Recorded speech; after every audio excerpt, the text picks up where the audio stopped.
Hola a todos, soy el Buscador de Tesoros y te invito a que me acompañes para que juntos nos hagamos de los tesoros en el cielo. Estudios bíblicos básicos. Número 1. Introducción. Padre, yo te doy gracias por este día, por este momento que has permitido que por medio de estos recursos electrónicos seamos capaces de conectarnos para tener un momento en el cual podemos estudiar y conocer sobre tu ciencia santa. Yo te pido, Padre, que envíes tu Espíritu Santo entre nosotros para que tu Espíritu Santo nos revele y nos lleve a toda verdad. Te pido tu Espíritu Santo en mí para que yo sea capaz de hablar tu verdad, para que yo pueda ser dirigido por ti y diga esas palabras y esas frases que tú quieres que diga y que mencione en esta hora. Y asimismo te pido en cada uno de los oyentes que tu Espíritu llegue y les abra los oídos, les abra el entendimiento para ser capaces de oír, de ver y de sentir ese mensaje, esa palabra que tú tienes para nosotros en este día. Esto te lo pedimos y te lo encomendamos, Padre, en el nombre de tu Hijo amado, en el nombre de nuestro Señor Jesucristo. Amén. Bienvenidos sean todos a estos estudios bíblicos básicos, los cuales fueron desarrollados por un grupo de personas, pues con ideas diferentes y también con religiones distintas. Estos estudios están diseñados tanto para personas que no conozcan nada de la Biblia, como para aquellos que tienen toda una vida leyéndola. El motivo de estos estudios es que Dios ha puesto en mi corazón, más que enseñar a ser miembros de una religión en particular, la enseñanza que intentaré dar es sobre conocerlo a Él más. El lograr que los oyentes puedan acercarse más a Dios y que sean capaces de tener una relación personal con el Creador. Esto no lo digo de manera teórica, poética o mágica, porque en verdad se puede tener una comunicación, una cercanía y una relación directa con Dios. Te invito que en la medida de lo posible tomes notas y en su debido momento las repases.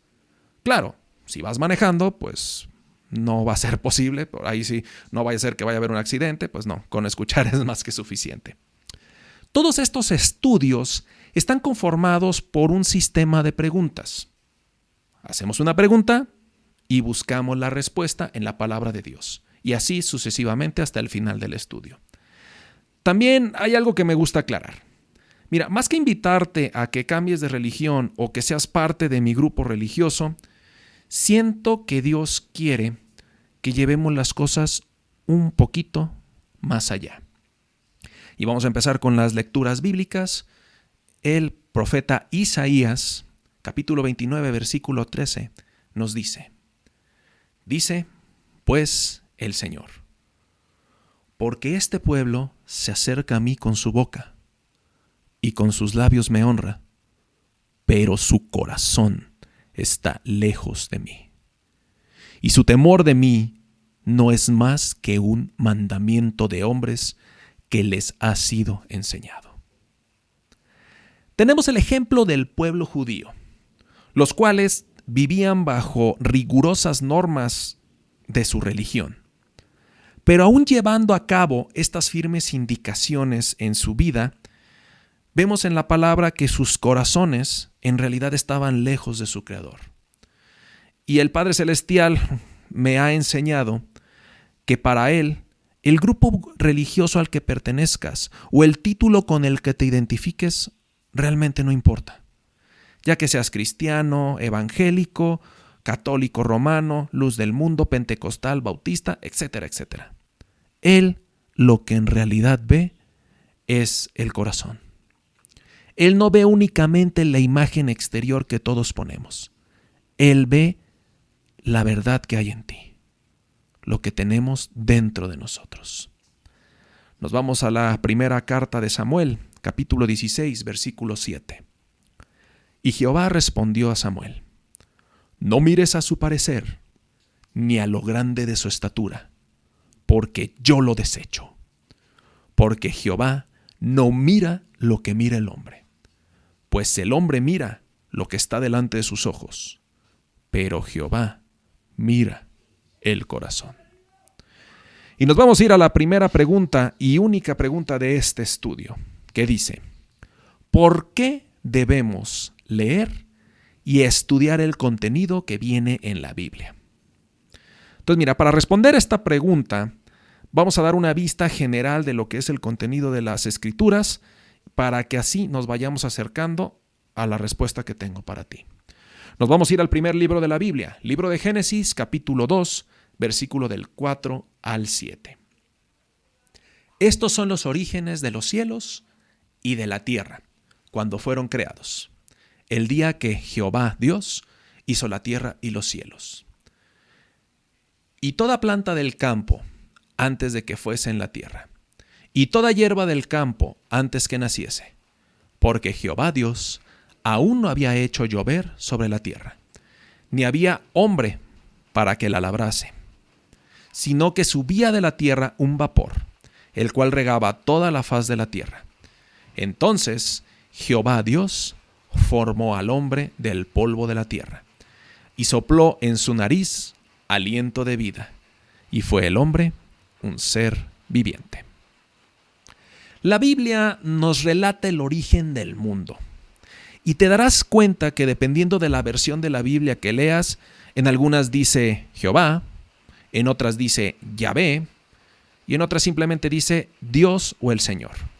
Para efectos prácticos, estamos hablando del mismo ser. Continuamos en el libro de Génesis, pero ahora en el mismo capítulo 2, versículo 15 al 17. Tomó pues Jehová Dios al hombre, y lo puso en el huerto del Edén, para que lo labrara y lo cuidara. Y mandó Jehová Dios al hombre diciendo: de todo árbol del huerto podrás comer, pero del árbol del conocimiento, del bien y del mal, no comerás.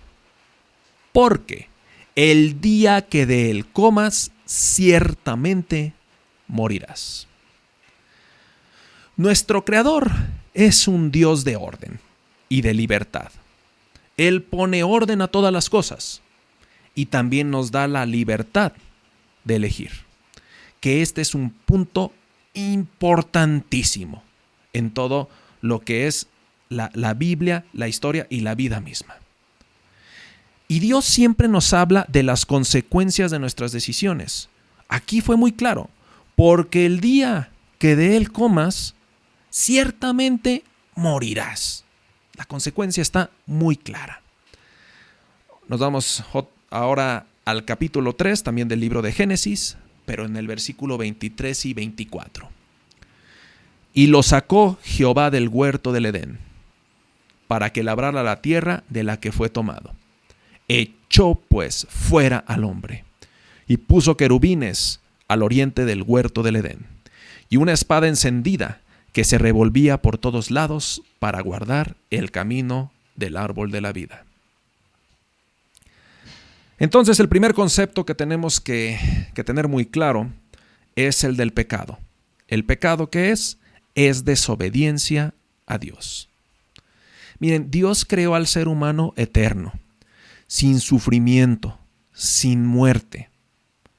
En el momento en el que el ser humano peca y desobedece a Dios, todos esos privilegios se perdieron.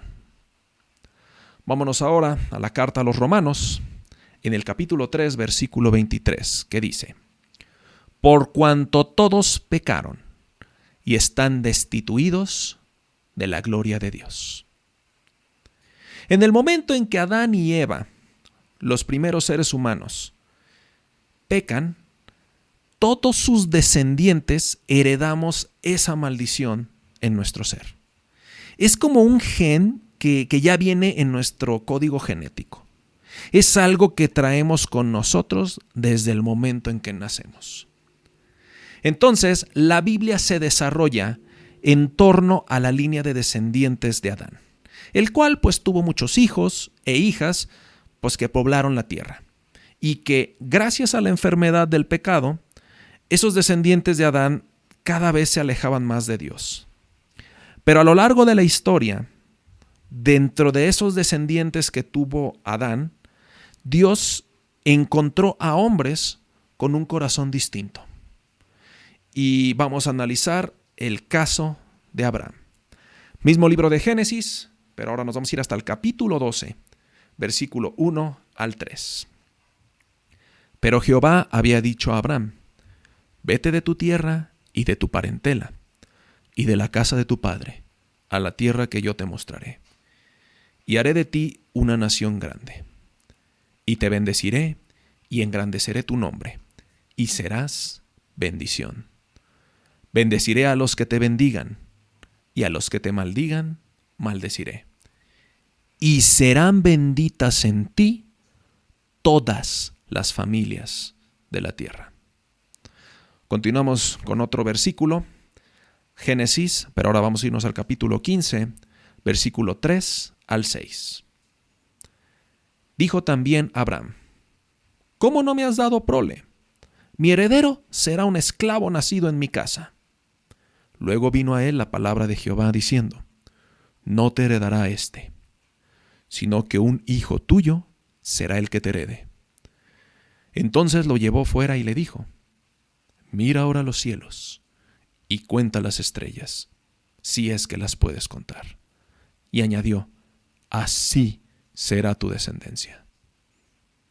Abraham creyó a Jehová y le fue contado por justicia. Por si no conoces la historia, Abraham es un descendiente directo de Adán. Después de unas 20 generaciones, pues él era un hombre anciano que también tenía una esposa también ya anciana y también era estéril. Entonces Dios vio un corazón dispuesto y le propuso un pacto, en el cual Dios prometía que su descendencia sería tan grande como las estrellas del cielo, y que además le daría en heredad la posesión de la tierra, que es lo que hoy conocemos como el actual Israel. Aquí hay dos puntos importantes que quiero resaltar. Número 1, Abraham creyó y le fue contado por justicia. No es fácil el creer que un viejito y una mujer estéril tendrían una descendencia tan grande. Pero, aunque fuese difícil de creer, Abraham le creyó a Dios. Y resalto este punto porque en varias cosas que nosotros leemos en la palabra de Dios, para muchos pues son cosas difíciles de creer. O sea, el hecho que los muertos resuciten, el que se abra el mar, el que cambien los corazones, o sea, que un asesino se vuelva ahora un hombre de Dios, es difícil de creer. Pero el creerle a Dios es una de las cosas más poderosas que existen. Este es un pilar de este camino. Y si le creemos a Dios, para Él nos convertimos en personas justas. El segundo punto a resaltar es que le dice Dios a Abraham: serán benditas en ti todas las naciones de la tierra. Por eso es tan importante el darle el seguimiento a la descendencia de Abraham, porque de ahí viene la bendición de Dios para todo el mundo. Entonces va siguiendo la historia. Abraham tuvo con Sara un hijo al cual llamó Isaac. Isaac tuvo a su vez también 2 hijos, pero con el que se va la promesa es con Jacob. Y Jacob tiene 12 hijos, que son conocidos como las 12 tribus de Israel. Nos vamos al segundo libro de la Biblia, capítulo 1, versículo 1 al 5. Estos son los nombres de los hijos de Israel que entraron en Egipto con Jacob. Cada uno entró con su familia: Rubén, Simeón, Leví, Judá, Isaacar, Zabulón, Benjamín, Dan, Neftalí, Gad y Aser. Todas las personas que le nacieron a Jacob fueron 70, y José estaba en Egipto. Tal vez alguna vez has visto o escuchado sobre la historia de José el Soñador. Y justamente está basado en esta parte de la historia. De estos 12 hijos que tuvo Jacob, de estas 70 personas que se multiplicaron, generaron una nación tan grande en Egipto.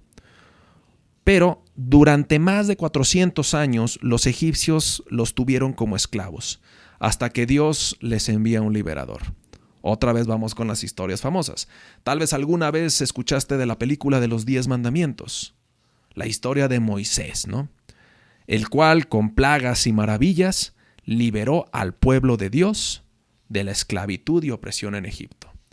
Después de 430 años de que el pueblo estuviera como esclavo, Dios los llevó al desierto para enseñarles las reglas específicas de cómo debían vivir, las leyes sociales y de convivencia, y de cómo debía de ser su relación para con Dios. Este pueblo de Israel, así como nosotros con esta naturaleza del pecado que vamos cargando, este pueblo se rebela contra Dios. Y no solamente lo hizo una vez, lo hizo una y otra vez. Y como lo dijimos, Dios es un Dios de reglas y libertad. Y ciertamente el usar nuestra libertad de una manera inadecuada nos trae consecuencias. Por su dureza de corazón, este pueblo anduvo dando vueltas por 40 años en el desierto. Y hasta que se erradicara esa mala generación que se rebeló contra Dios, y luego mediante un nuevo líder llamado Josué, Dios lleva al pueblo a la tierra prometida. Aquella promesa que le hizo a Abraham, y este pueblo pues tenía que conquistar esa tierra. Después de que el pueblo de Israel conquista y se asienta en este nuevo territorio, Israel fue liderado por jueces. Tal vez alguna vez escuchaste hablar de Sansón, aquel hombre muy fuerte, o Gedeón, de donde se vienen los verdaderos 300. Ellos pues eran como los que liberaban al pueblo cada que por causa de su pecado pues estaban inmersos en esclavitud, ¿no? Y ellos pues a su vez impartían justicia. Pasaron los años y el pueblo pues le pide a Dios el tener un rey, como todas las demás naciones de la tierra. Y Dios les establece de la tribu de Benjamín al rey Saúl. Pero como su corazón no era recto y desobedeció deliberadamente a Dios, el reino le fue quitado y fue dado a David, de la tribu de Judá. Nos vamos ahora a los Hechos de los Apóstoles, en el capítulo 13, versículo 20 y Hechos 13, versículo 21 y 22. Luego pidieron rey, y Dios le dijo a Saúl, hijo de Cis, varón de la tribu de Benjamín, por 40 años. Quitado les levantó por rey a David, de quien dio también testimonio diciendo: He hallado a David, hijo de Isaí, varón conforme mi corazón, quien hará todo lo que yo quiero. Este es el David de las mañanitas. ¿Alguna vez has cantado las mañanitas? Estas son las mañanitas que cantaba el rey David. Ese mero. Ese es el David del que se está hablando aquí. Este varón fue muy importante para toda la historia de la Biblia, porque aunque contaba con muchos defectos, aún así este varón era conforme el corazón de Dios, por lo cual Dios le hace una promesa. Nos vamos a la segunda de Samuel, en el capítulo 7, versículo 12 al 16. Y cuando tus días sean cumplidos y duermas con tus padres, yo levantaré de ti a uno de tu linaje, el cual procederá de tus entrañas, y afirmaré su reino. Él edificará casa a mi nombre, y yo afirmaré para siempre el trono de su reino. Yo le seré a él padre, y él me será a mí hijo. Y si hiciere mal, yo lo castigaré con vara de hombres, y con azotes de los hijos de los hombres. Pero mi misericordia no se apartará de él, como la parte de Saúl, al cual quité de delante de ti. Y será afirmada tu casa y tu reino para siempre. delante de tu rostro, y tu trono será estable eternamente. Ok, Dios le promete a David que su linaje sería para siempre. Esto significa que cuando un rey gobierna y este rey muere, pues el reinado queda para su descendencia, ¿no? Para su hijo. Y así se va repitiendo una y otra vez. La mayoría de los linajes de la tierra son cortados, pues porque en algún momento el pueblo hace una revolución o existe alguien que los traiciona. O sea, no son para siempre, ¿verdad? Entonces, al Dios prometerle a David que su linaje sería para siempre, es que por la eternidad existiría un descendiente de él como rey. La historia de Israel continúa con los descendientes de David. Algunos pues fueron obedientes a Dios y otros pues totalmente lo contrario. El pueblo sufre destrucción y también vive en una época en la cual son llevados cautivos a Babilonia, pero aún así, aún con todo ese caos que hubo, pues la promesa de Dios seguía firme. Nos vamos al profeta Isaías, capítulo 11, versículo 1 y 2. Saldrá de la vara del tronco de Isaí, un vástago retoñará de sus raíces, y reposará sobre él el espíritu de Jehová, espíritu de sabiduría y de inteligencia, espíritu de consejo y de poder, espíritu de conocimiento y de temor de Jehová. Vámonos al último libro de la Biblia, el libro de Apocalipsis, en el capítulo 22, versículo 16. Yo, Jesús, he enviado a mi ángel para daros testimonio de estas cosas en las iglesias. Yo soy la raíz, el linaje de David, la estrella resplandeciente de la mañana. Se preguntarán en estos momentos, ¿por qué les estoy platicando todo esto? Esto es porque todo lo que les estoy contando nos lleva a la respuesta a la pregunta con la que iniciamos. ¿Por qué debemos leer y estudiar el contenido que viene en la Biblia? Aunque existen muchas respuestas, yo te ofrezco una que espero que te sirva. Dios creó al ser humano. Lo creó perfecto, eterno, sin dolor ni enfermedad. Pero en el momento en que el ser humano toma la decisión de desobedecer o pecar, el ser humano queda separado de su Creador. Estamos separados de Dios y muchos no lo sabíamos. Vámonos de nuevo con el profeta Isaías en el capítulo 59, versículo 2. Pero vuestras iniquidades han hecho división entre vosotros y vuestro Dios, y vuestros pecados han hecho que se oculte de vosotros su rostro, para no oírlos. A lo largo de la historia, existía la creencia de que aquel que viera cara a cara a Dios moriría. Esto es porque el pecado no puede estar enfrente de la majestad de Dios. El pecado delante de su ser, que Dios es perfecto, el pecado delante de su ser es destruido completamente. Dios no convive con el pecado, por eso no está aquí. Por lo cual, todos aquellos que hemos pecado, estamos separados de Dios. Nos vamos ahora a la carta de los Romanos, capítulo 6, versículo 23, que dice: porque la paga del pecado es muerte, pero la dádiva de Dios es vida eterna en Cristo Jesús, Señor nuestro. Volvemos a la pregunta: ¿por qué es importante leer y conocer la Biblia? Porque la Biblia es el plan de reconciliación del hombre con Dios. Lo repetiré, ¿por qué es importante que sepamos de la Biblia? Porque en la Biblia viene el cómo podemos reconciliarnos con ese ser que nos hemos separado por causa del pecado. Y el mediador de este plan se llama Jesús. Nos vamos a la carta a los Romanos, capítulo 5, versículo 10.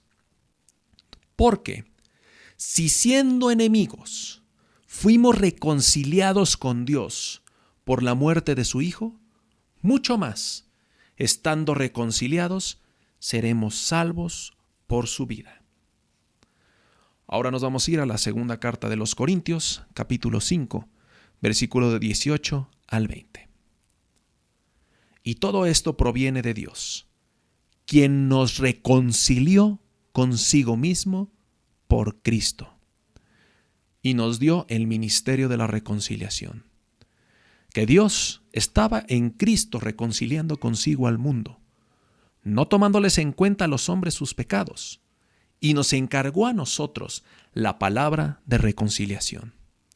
Así que somos embajadores en nombre de Cristo, como si Dios rogase por medio de nosotros. Os rogamos en nombre de Cristo, reconciliaos con Dios. ¿Por qué tenemos que estudiar la Biblia? Porque ahí viene toda la información necesaria para que lleves a cabo esta reconciliación y seas beneficiado de la bendición que le fue dada a Abraham. La Biblia es nuestro manual de operaciones. Son las instrucciones para nuestra vida. Y si tú no conoces ni entiendes su contenido, pero muy difícilmente podrás lograr esa reconciliación con Dios. Nos vamos ahora al Evangelio de Mateo, capítulo 7, versículo 22 y 23. Muchos me dirán en aquel día: Señor, Señor, ¿no profetizamos en tu nombre, y en tu nombre echamos fuera demonios, y en tu nombre hicimos muchos milagros? Entonces les declararé: nunca os conocí. Apartaos de mí, hacedores de maldad. Este es un versículo que yo incluyo mucho en los distintos estudios y reflexiones que comparto. Es, por así decirlo, un versículo que me persigue, porque para mí estas palabras que acabamos de leer son toda una revelación. Mire, analicemos este versículo. La gente que se menciona en este verso llama a Jesús Señor. O sea, no estamos hablando de cualquier persona, estamos hablando de seguidores de Cristo, los cuales en su nombre profetizaron, enseñaron, compartieron el evangelio e incluso hicieron actos de fe. O sea, eran miembros de una religión del cristianismo. O sea, caray, hasta echaban fuera demonios. ¿Pero qué les dice el Señor? Nunca los conocí.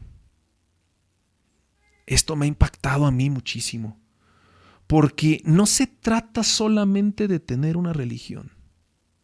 No se trata solamente de pertenecer a un grupo y de hacer los actos y las costumbres y las enseñanzas. No es suficiente, porque el seguir a Dios va más allá. En las duras palabras del Señor está la clave. Nunca los conocí. Dios me ha enseñado que es posible el poder reconciliarnos con Él. Y también he aprendido que es posible el conocerlo. O sea, no solamente conocerlo quién es teóricamente, sino que puedes tener un contacto directo con Él. Esto es a lo que le llamamos el tener una relación personal con Dios. Esto es algo que ya muchos hemos experimentado y lo hemos vivido.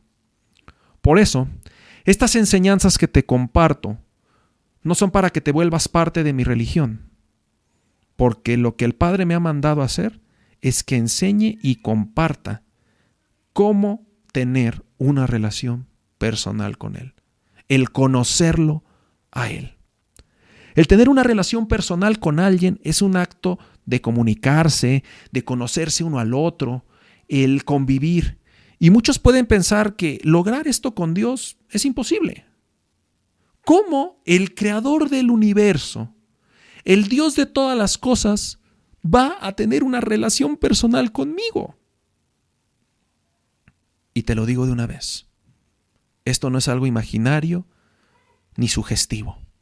Es algo real. Porque puedes escuchar su voz. Puedes sentir su presencia. Puedes ser sanado de toda herida que hay en tu cuerpo y en tu alma. Con su ayuda y dirección, puedes ver cambios en tu vida como no lo imaginas. Puedes llegar a tener verdadera paz y ser liberado de toda carga que estés llevando. Puedes ver maravillas. Puedes sentir su abrazo.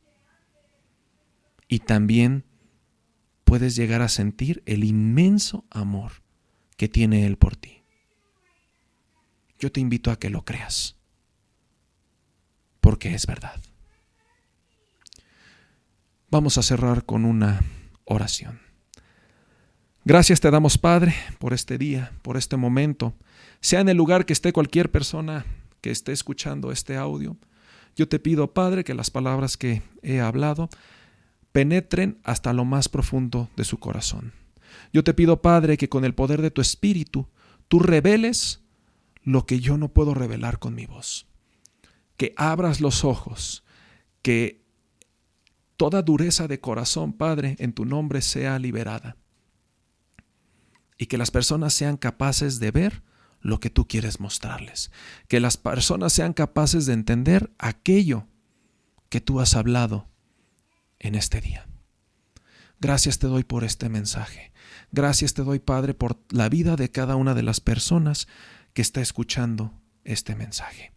Y te pido, Padre, que los lleves de la mano para que cada uno de ellos pueda tener una verdadera y real relación contigo.